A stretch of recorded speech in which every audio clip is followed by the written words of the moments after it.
No, I understand. But the difference in production, Ms. Merchant, you've taken a look at them, and they're actually material to your case? Yes. In what way? They're all of his invoices, Judge, and then he has like it's just, this is what I got from them. It's all of his invoices, and one of the invoices is a reimbursement that he printed some things for, like, for the reimbursement. I mean, I don't really care if they take the reimbursement out because they actually are already admitted in the other exhibit I did. I don't have any problem with the invoices. The invoices are clearly the records and contained in the certification. So if we remove the items that are in dispute, then I don't have an objection to that. They're already in exhibit. So you're removing them? Yeah, that's fine. You want to take them out? All right. So again, let's have opposing counsel look at a revised Exhibit 14, and then I'll hear whether there's any objection.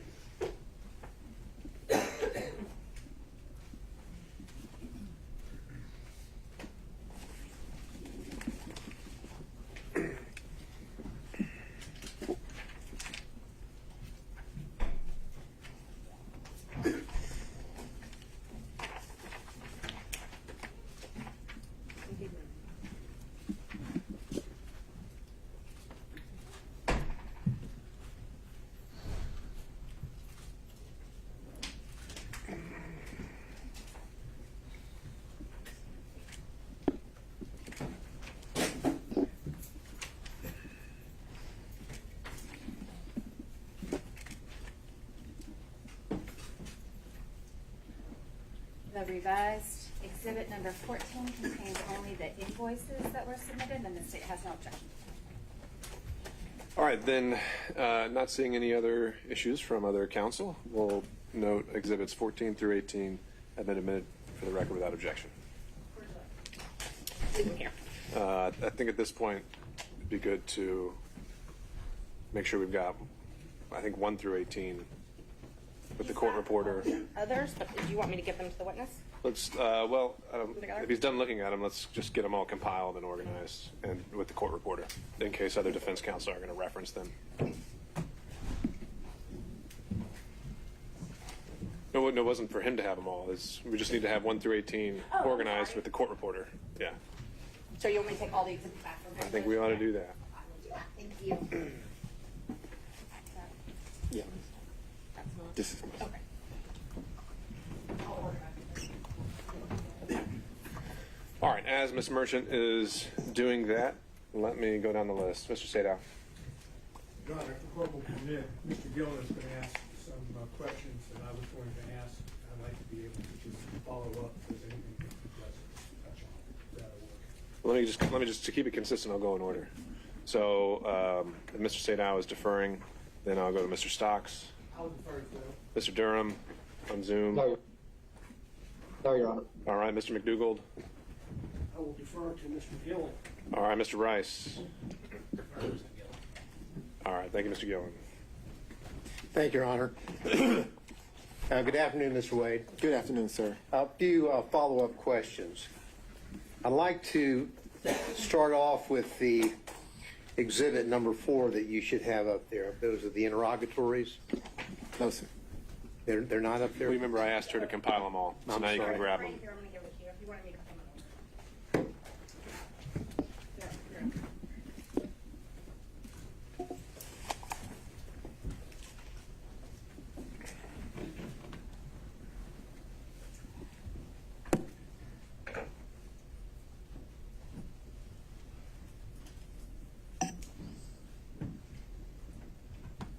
Yes, sir. Okay. Now, these are the interrogatories that you had filed on May the 30th, 2023 in your divorce case, correct? Yes, sir. Now, you went over in part some of those interrogatories, but what I want you to do, because I want to get down to the specific language to clear up exactly what the interrogatories asked for and exactly what you answered, okay? Yes, sir. Now, if we look on the interrogatory that I believe, as we indicated, they're really, I think, on page 2, the one that starts off, describe each instance in which you've had sexual relations. You see that one? Yes, sir. Right. Now, that interrogatory begins, describe each instance in which you have had sexual relations with a person other than your spouse during the course of the marriage, including the period of separation. You see that? Yes, sir. Now, these were filed on May the 30th, 2023, correct? Yes, sir. Now, at that time, you had had sexual relations with Miss Willis, correct? Well, Your Honor, I'm going to object to the question as phrased. I think the question is properly, at that time, certainly asked about his answer, but I object to. All right, Mr. Gillen, I just ask you to rephrase, but I think you can make the same point.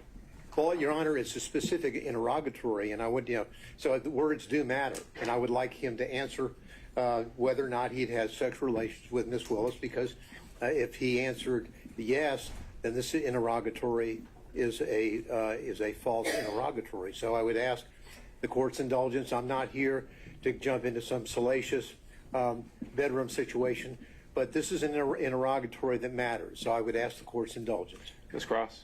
These questions have been asked and answered several times. I understand Mr. Gillen is coming at it from a different way, but this question is not substantively different than those that have already been asked and answered in the information that he is seeking. All right, Mr. Gillen, I'll allow maybe this question and one more, but I think you are asking it in a different way, and I'll ask you to stick to the point. Right. Now, as of May the 30th, and may I ask the question that okay, thank you, Your Honor. As of May the 30th, 2023, you had had sexual relations with Miss Willis, isn't that correct? the interrogatory, sir, asks during the course of the marriage and the period of separation. Excuse me. My response, Your Honor, I would ask that the court direct the witness to answer my question, yes or no. As of May the 30th, 2023, had you had sexual relations with Miss Willis? Yes or no? Mr. Gillen, let's start with at the higher level whether he believes he answered it truthfully, and then we can drill down into why or why not he doesn't, and maybe we'll end up exactly where you left us. Well, but again, Your Honor, the point of it is that the words matter, and that we have to establish what did and did not happen, and then he can give whatever explanation he chooses to what apparently is a false answer. But I would like an answer to my question. And you may get one. I would like us to start at the high level before we drill down into specifics to see whether he actually contradicted that interrogatory, if I'm making sense. Well, the interrogatory is relatively direct and explicit. Sexual relationships with a person other than your spouse during the course of the marriage, including the period of separation. That's pretty simple. Sure. Let's see if that's something you can get him to admit.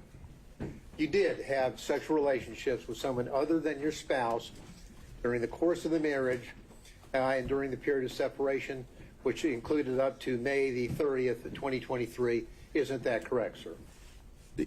My answer to this interrogatory is none. Is no. So you're saying that you did not have sexual relationships with anyone outside of your marriage, and the period of separation is during the period. Then you're answering the question to this interrogatory, correct, sir? I'm saying during the course of my marriage, I did not have sexual relations to anyone, and this answer's no. Well, again, Your Honor, I understand. You can proceed, Mr. Gillen. We need a yes or no. Let's just get down to it. Did you or did you not, by May the 30th, 2023, have had sexual relations with Miss Willis, yes or no? Yes or no? Yes. Okay. Now, what you did is you answered no to that question, didn't you, or none, correct? I didn't answer no to the question you just asked. I answered no to the interrogatory question. And the interrogatory stands that you answered as a pleading in a civil proceeding, your divorce case, right? Yes. Now, excuse me. The next interrogatory, let's move there. That interrogatory states as follows: identify any and all occasions in which you entertain a member of the opposite sex other than your spouse who is not related to you by blood or marriage. You see that? I do. Now, there are two parts to this. The second part is, I read on, or in which a member of the opposite sex other than your spouse, not related to you by blood or marriage, entertained you. And then it goes on to say, including but not limited to dining, drinking, in restaurants, bars, pubs, hotels.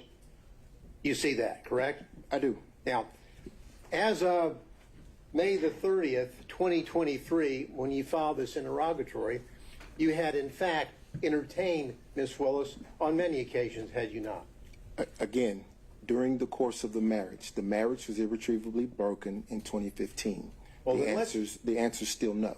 Let's read what the interrogatory says about the time period required to answer the interrogatory. Because what it says is, it goes on to say, including but not limited to dining and or drinking at any restaurants, bars, pubs, hotels, or persons' homes from the date of marriage to the present. You understand what the word present means? I do. And present means the filing on May the 30th, 2023. Isn't that right? It is. So as of May the 30th, 2023, you had done a lot of entertaining of Miss Willis, had you not? I had done some, yes. And in fact, under your testimony, you would have said that she had also entertained you. Isn't that correct? Yes. And so your answer to this interrogatory is false, is it not, sir? No, it's not false. Well, hate to dance around the. The answer is yes, you did entertain Miss Willis, correct? Right? Yes. She's not your spouse at that time or any time, correct? That's correct. She's not related to you by blood or marriage, correct? That's correct. But you entertained her, right? Yes. And during the course from your marriage, the period of time up to the present, so the answer would have been, yes, I did entertain somebody, correct? During the course of the marriage, no. Mr. Wade. Mr. Gillen, I think we've made our point. I think it speaks for itself, and we can save that for argument. I'll just follow up with one quick question. Do you understand what the word present means? Your Honor, that's been asked and asked. I think we did cover that already as well. Okay. Now, what has happened from the time that you filed this court document in May of 2023, let's go over some of the things that you had been involved in terms of being entertained or entertaining. Prior to your filing on the answer on the interrogatories on May the 30th, 2023, we've already established, have we not, that you had paid for a Royal Caribbean cruise to the Bahamas with Miss Willis, correct? Yes, sir, with Miss Willis and my mother. Well, your mother's not part of this interrogatory. I'm talking about Miss Willis, okay? So you paid and caused to be paid approximately $3,335 on that trip, Bahamas trip, from October the 28th through October the 31st, correct? Your Honor, objection. I think we've touched this ground several times already. Mr. Gillen, let's cover new ground. Well, I'm just trying to establish with specificity the things that he had done to entertain or be entertained prior to May the 30th, 2023. I'll try to move through it Sure. quickly. Well, that's already part of the record in terms of his prior testimony, and so if you want to link those two things together, you can do that during argument. Well, so let me discuss this.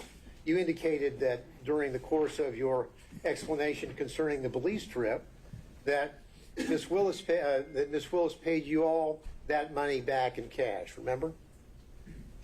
Yes, sir. Now, the Belize trip had just happened, hadn't it? That occurred in March 18th, 2023, right? Yes, sir. So you're filing this maybe 2 months after you have gone to Belize with Miss Willis, correct? Your Honor, again, I believe all of this is our. I think you might be getting somewhere new. We'll see. All right. Yes, sir. So we've got the trip in to Belize on March the 18th, 2023. You and Miss Willis, correct? Yes, sir. Now, 2 months later, you file the interrogatories that speak for themselves that we've gone over a few minutes ago, correct? Yes, sir. Now, the March the 18th, 2023, to state the obvious, is before May the 30th, 2023. Will you agree with me on that? I do. Okay. So then you tell us that Miss Willis paid you in cash all the money for the entire trip. It was a gift for you for your birthday, correct? Yes, sir.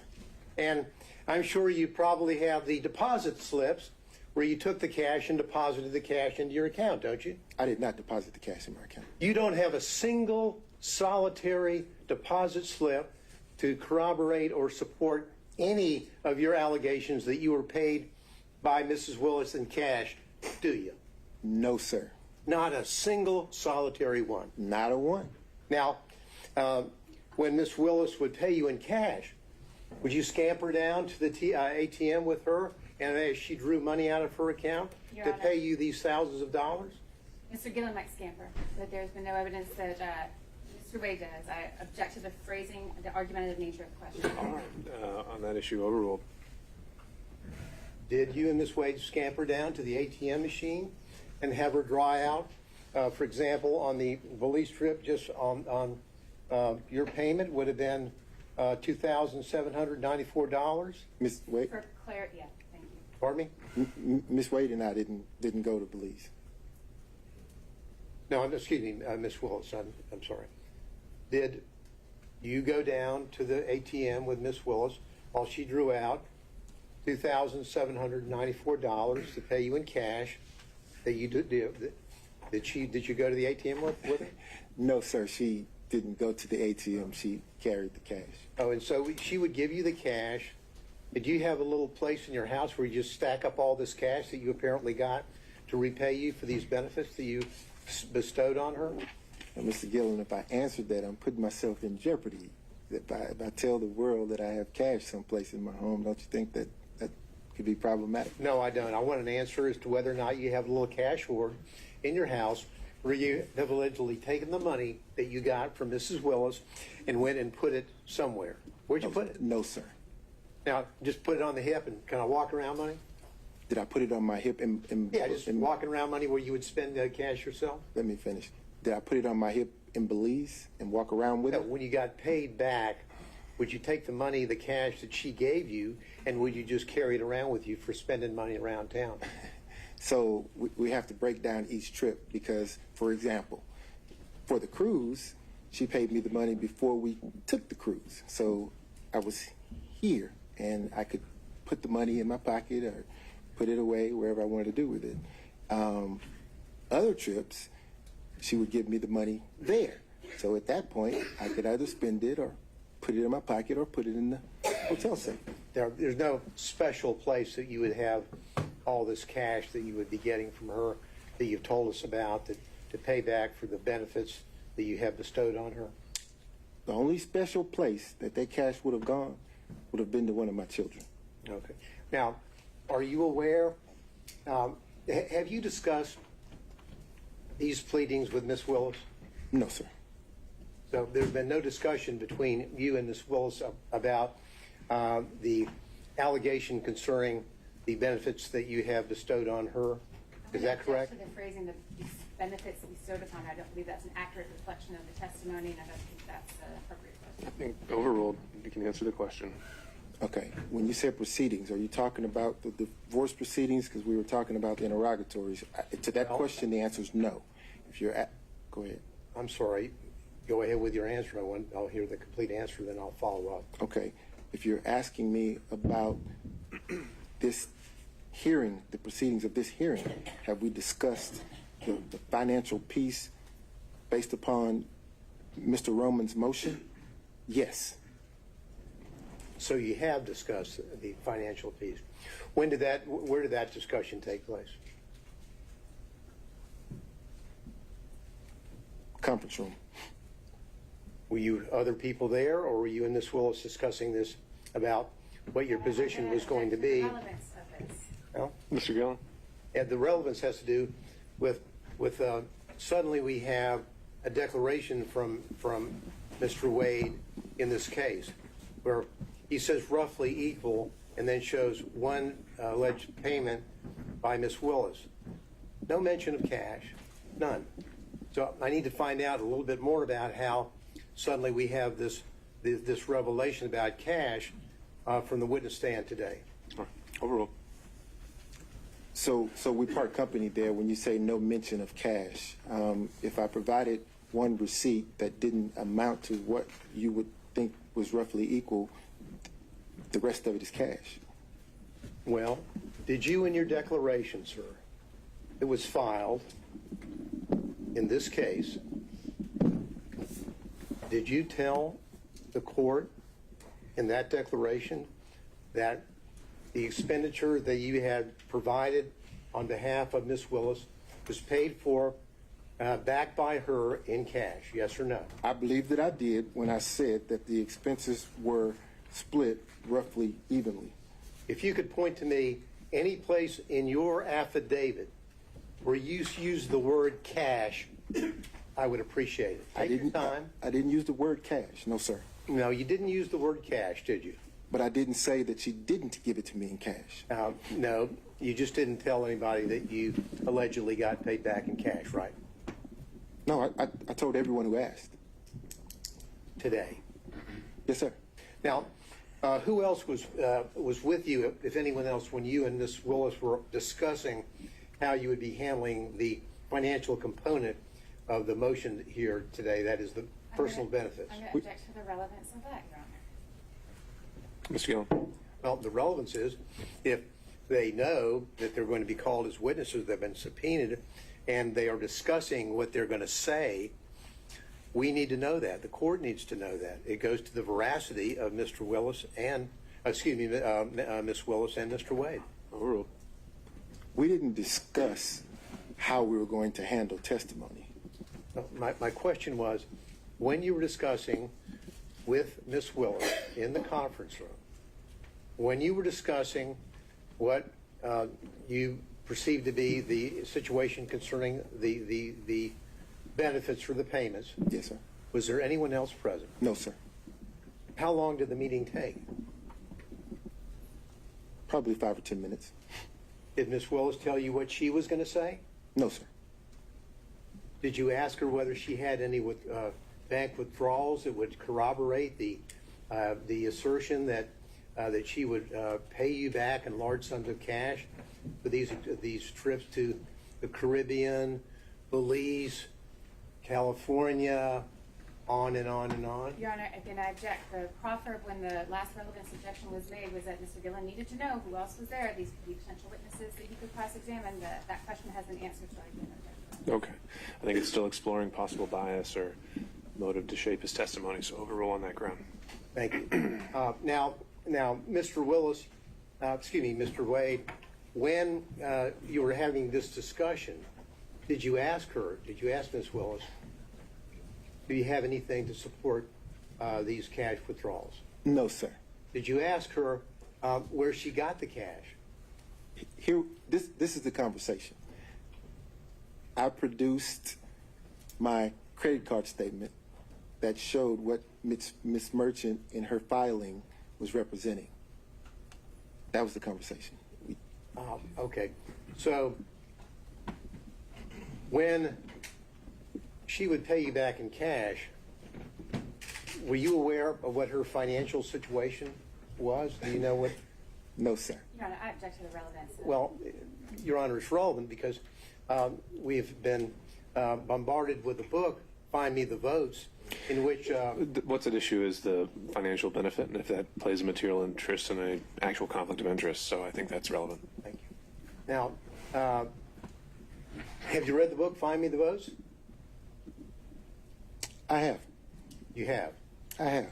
Okay. Now, in that book, Ms. Willis is telling the authors about how financially destitute she was, or kind of hitting down on the bottom as she was running for DA. Do you remember that part of the book? So let me qualify the response. I've read the book in parts. I hadn't had the time to sit and read the book in its entirety. Did you read that part about how she's telling the authors about how little money she had and how financially she was in bad shape prior to when she was running? Did you read that part? No, sir. Did you ever have discussions with Ms. Willis about her financial situation, which was in apparently in rough shape prior to her being elected DA. No, sir. Ms. Willis made it clear that her financial business was just that. It was her business. I know nothing about her financial status. I know nothing about how she was faring before or after the election, or even now. I know nothing about her finances. Telling us that she didn't share that with you, but chose to share it with the authors of a book that's been published and printed and sold nationally. I think that's a fair question for Cross. I don't know that she shared it with the author. I don't know that the author is telling the truth. I don't know the author, so I don't know, sir. Okay. Now, did you give an interview to the authors of that book? I've given no interviews, sir. So you haven't talked to them at all, correct? I haven't talked to any media. All right. None. Now, as it relates to the, I'd like to, though. as it relates to, again, from your bank records that you're aware of, there'll be no cash deposits, right? I didn't say that. Are there cash deposits which line up with the money that you have allegedly received from Ms. Willis to, quote, pay you back for her part of the trips? So here's the thing. In my bank records, you will see cash deposits. You will see check deposits. I can't say that you look through the bank records and you won't see cash deposits, because I have two sources of income, sir. Income comes from my private practice, my firm, and income comes from the contract here with Fulton County. During the course of private practice, occasionally I will have occasion to deposit cash into my account.